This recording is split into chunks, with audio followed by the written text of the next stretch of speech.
آجا از چه سالی اینجا تشریف دارین شما؟ من از سال 50 آمدم پیش پدر 80 سال 80 سال یعنی از سال چند اینجا بوده؟ کلا اجداد شد. به به.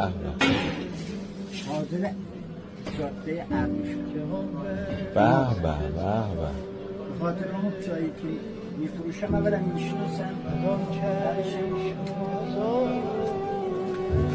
من نیستم برم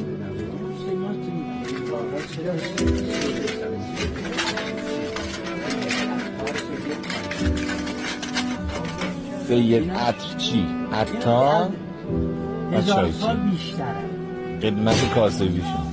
به تاریخ ها.